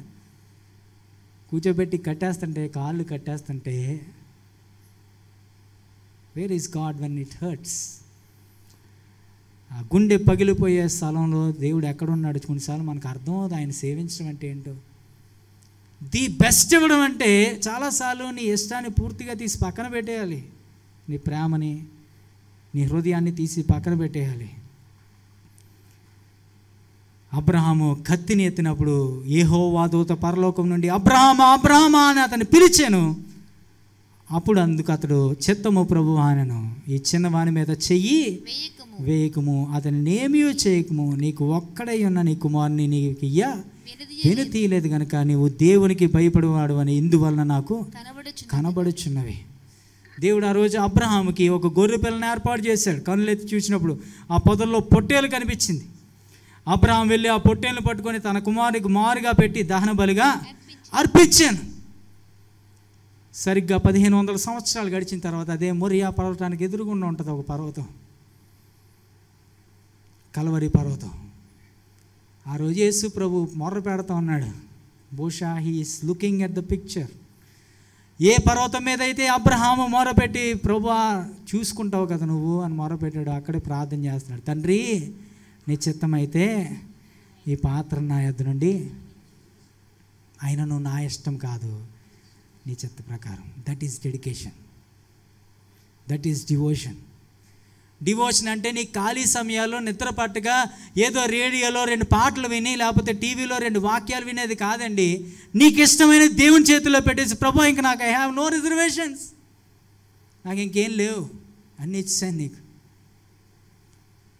ఈరోజు ఎంతమంది తండ్రులు అలాంటి సాక్ష్యం పొందుకోగలుగుతున్నారు? ఎంతమంది తండ్రులు, ప్రభువా నాకు ఇష్టమైనది నీ చేతిలో పెట్టాను ప్రభువా. దేవునికి ఇచ్చి నష్టపోయిన వాళ్ళు ఎవరు లేరండి. దేవునికి ఇచ్చి నష్టపోయిన వాళ్ళు ఎవరు లేరు. దేవుడికి ఇచ్చి ఆశీర్వదించబడిన వారు ఉన్నారు, కానీ దేవునికి ఇచ్చి కోల్పోయిన వారు ఎవరు లేరు. దేవుడు తన కుమారుడైన యేసు ప్రభువుని నీకు ఇచ్చి మనలను ధనవంతులుగా చేయడానికి ఆయన ఏమైపోయాడంట? దారిద్రుడైపోయాడంట. ఆ రోజు ఇస్సాకు పక్షంగా ఒక పొట్టేల్ని ఏర్పరిచిన దేవుడు తన కుమారుడైన యేసు ప్రభువుని సిలువకు అప్పగించాడు. దాన్ని ముందు చూశాడు. బాప్తిస్మిచ్చి యోహాను, ఇదిగో లోక పాపములను మోసుకొని పోయే దేవుని గొర్రెపిల్ల. నా పక్షంగా ఆయన గొర్రెపిల్లను పెట్టేశాడు, యేసు ప్రభుని పెట్టేశాడు. నువ్వు నేను ఆ దహన బలిలో దహించిపోవాలి వాస్తవానికి, కానీ దేవుడు నిన్ను నన్ను ప్రేమించి విడిపించాడు. ఈరోజు do you have a time for devotion? నీకు దేవుని కొరకు సమయం ఇవ్వడానికి సమయం ఉందా? నేను ఎంతగా ప్రేమించిన దేవునికి నువ్వు ఇవ్వడానికి ఏమైనా ఉందా? అబ్రహాం తన కుమారునే తీసుకొని వెళ్ళి తనకిష్టడైన కుమారుని ఇచ్చేశాడు. ప్రియమైన దేవుని పెట్టారా, వేర్ ఈస్ యువర్ డైరెక్షన్? నీ డైరెక్షన్ ఎటు వెళ్తా ఉంది? నీ యొక్క డిప్లొమసీ ఎలా ఉంటా ఉంది? నువ్వు ఇతరులతో ఎలాంటి సంబంధాలను కలిగి ఉంటా ఉన్నావు? నీ యొక్క డివోషన్, నీ మాదిరి ఎలా ఉంటా ఉంది? పిల్లలకు మనం ఏదో ఇవ్వాల్సిన పని లేదండి. నీ సాక్ష్యం చూపించి, ఇదిగో నా జీవితం ఇదే, కంప్లీట్గా నేను దేవునికి ఇస్తాను. అబ్రహాం ఇస్సాకు చెప్తే అదే చెప్తాడు కదా. ఇస్సాకు ఎప్పుడు మర్చిపోయి ఉన్నాడు బహుశా. God will see, God will provide. యెహోవా ఈరే, యెహోవా పర్వతం మీద చూచుకొను. That's it. What a wonderful lesson. మా తాత మా నాన్నకి అదే నేర్పించాడు. వాళ్ళని నేను చెప్పడానికి నాకేం ఇబ్బంది కాదు, కానీ మా నాన్నగారికి అచ్చితాపురంలో ఒక మంచి ఇల్లు ఉండేది. మా అమ్మగారు గవర్నమెంట్ టీచర్. అచ్చితాపురంలో ఆ ఇల్లు ఉంటే ఒకరోజు మా తాతగారు చనిపోయినప్పుడు 1995 సంవత్సరంలో ఏప్రిల్ నెలలో చనిపోయారు. ఆ నెలలో మేము మాట్లాడుకొని, ఇంట్లో మాట్లాడుకొని, ఈ సంవత్సరం నుంచి పిల్లలు స్కూల్లో జాయిన్ అవ్వాలి కాబట్టి ఎక్కడ జాయిన్ అవ్వాలి పరిచయం రమణయ్యపేటలో ఉంది. నేను చెప్పాను ఆల్రెడీ. ఇదంతా చూసి మహేష్ గారి ఇంటి పక్కన ఒక ఇల్లు ఉంటుంది, అక్కడ 2000 రూపాయలు అద్దెకి చూడడానికి బయలుదేరి పాకలోకి వచ్చాం. ఇక్కడ పాక ఉండేది, ఇదే స్థలంలో పాక. ఫ్రిడ్జ్ లేదు, ఏదైనా సరే చర్చ్ మీద అప్పు చేసేప్పుడు షీట్లు వేసే వాళ్ళు అప్పు తీర్చడం. వాళ్ళు ఒక సాక్ష్యం పెట్టుకున్నారంట, మాకు తెలియదు ఈ విషయాలన్నీ. డిసెంబర్ 31వ తారీఖు కల్లా అప్పులన్నీ తీర్చేయాలని పెట్టుకున్నారు. లక్షల అప్పులు ఎక్కడ తీరుతాయి? సంవత్సరం అంతా ఇంకేం కొనుక్కోలేదు. గ్రైండర్ లేదు మా ఇంట్లో, మీరు చెప్తే నమ్మరు. గ్రైండర్ లేదు, ఫ్రిడ్జ్ లేదు. ఫ్రిడ్జ్ ఎవరో సెకండ్ హ్యాండ్ ఫ్రిడ్జ్ చేస్తే కొంతకాలం వాడినట్టున్నా నాకు తెలిసింది. ఒక బీరువా, ఒక మంచం, ఒక ఫ్రిడ్జ్, ఒక స్టవ్, ఒక గ్యాస్, ఇవే మేము రావణయ్యపేట వచ్చినప్పుడు మా ఆస్తి. బట్టలు, చేప, డైనింగ్ టేబుల్ లేదు, ఏమీ లేదు. ఒక మడత మంచం ఉంటే బయట కూర్చొని చెట్లు ఉండే కొబ్బరి చెట్లు హాయిగా పడుకునేవాళ్ళం. నెవర్ కంప్లైంట్, మాకు అది లేదు ఇది లేదు. స్కూల్లో బూన్ స్కూల్, ఇప్పుడు అది టెక్నో స్కూల్ అయింది కదా, అదే శ్రీ చైతన్య టెక్నో స్కూల్ అయింది. బూన్ స్కూల్ అయ్యేది. బూన్ స్కూల్లో కలెక్టర్ పిల్లలు చదువుకునే వాళ్ళు ఆ రోజుల్లో. చాలా పెద్ద స్కూల్ అది. Akshara school, Boon school, Ashram school, ఇవే పెద్ద స్కూల్స్ ఆ రోజుల్లో. స్కూల్స్ కలర్స్ డిఫైన్ చేస్తున్నప్పుడు వాళ్ళు అడుగుతున్నారు, మీ హౌస్ కలర్ ఏంటని అడిగారు. అంటే హౌసెస్ ఉంటాయి, 4 హౌసులు అన్నమాట, 4 గ్రూపులు. నా హౌస్ కలర్ అంటే మా ఇంట్లో రంగులేదు ఆ రోజు. మా హౌస్ కలర్ వైట్ అని చెప్పాను. అంటే వైట్ కలర్ హౌస్ లేదు, ఇంకో కలర్ చెప్పంటే తాటాకిల్లు ఏ కలర్లో ఉంటాయి? ఎల్లో కలర్ అంటే మా హౌస్ కలర్ ఎల్లో కలర్ అని చెప్పాను. చాలా గర్వంగా చెప్పాను. నన్ను ఎల్లో కలర్ గ్రూప్లో వేసారు. 3 సంవత్సరాలు నేను ఆ గ్రూప్లోనే ఉన్నా. ఎందుకు చెప్తున్నానంటే ఆ ప్రిన్సిపల్ ఇంటికి వచ్చాడు. ప్రిన్సిపల్ ఇంటికి వచ్చి రాజకుమార్ గారు, ఆయన ఇంటికి వచ్చి మా ఇంట్లో వాళ్ళని గసిరి, మీరు టీచరేనా అండి, మీరు పాస్టర్ గారేనండి, ఏంటి పిల్లలు ఇల్లు, చిన్ని పిల్లలు ఇల్లు. మాకు ఆ ఫీలింగ్స్ లేవు, మేము పాకలో ఉన్నాం.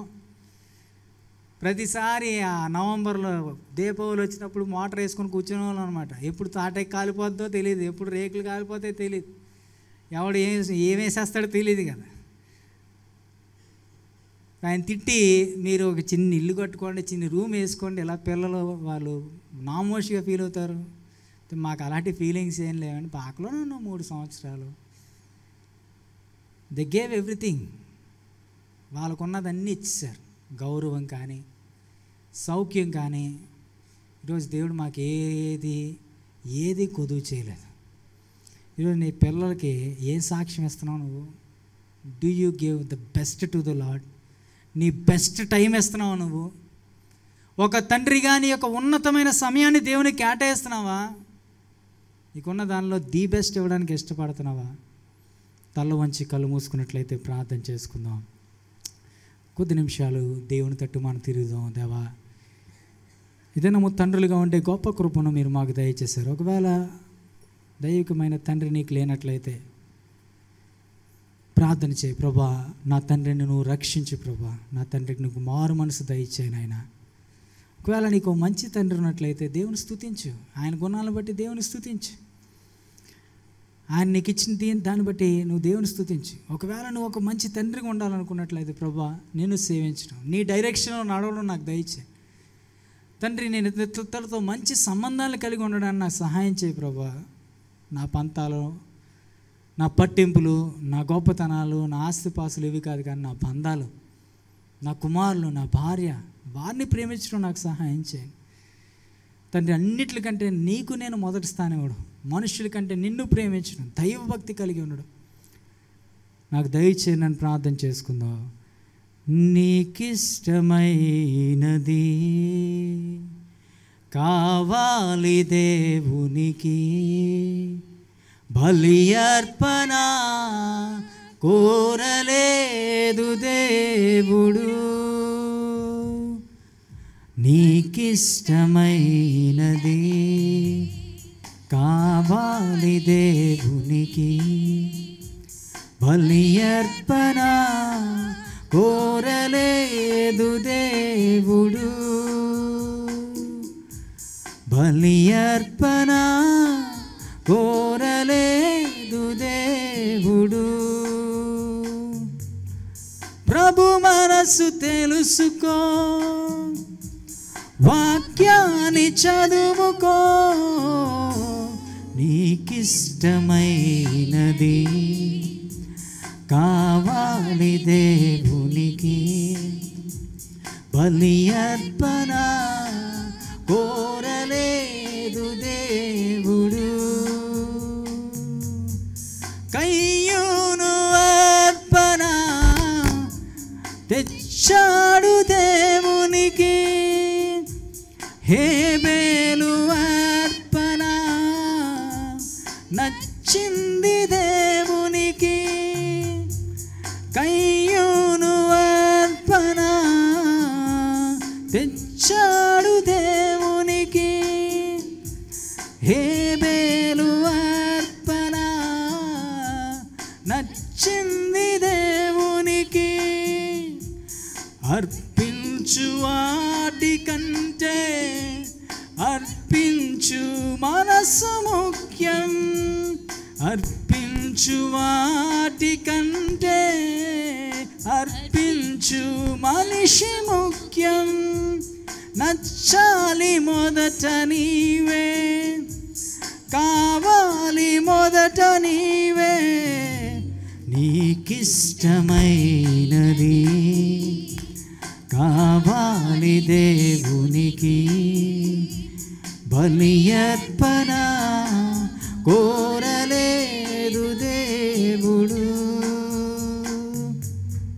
బలి అర్పణ కోరలేదు దేవుడు. ప్రియ ప్రభువా, నీకు వందనములు తండ్రి. నిన్ను ప్రేమించి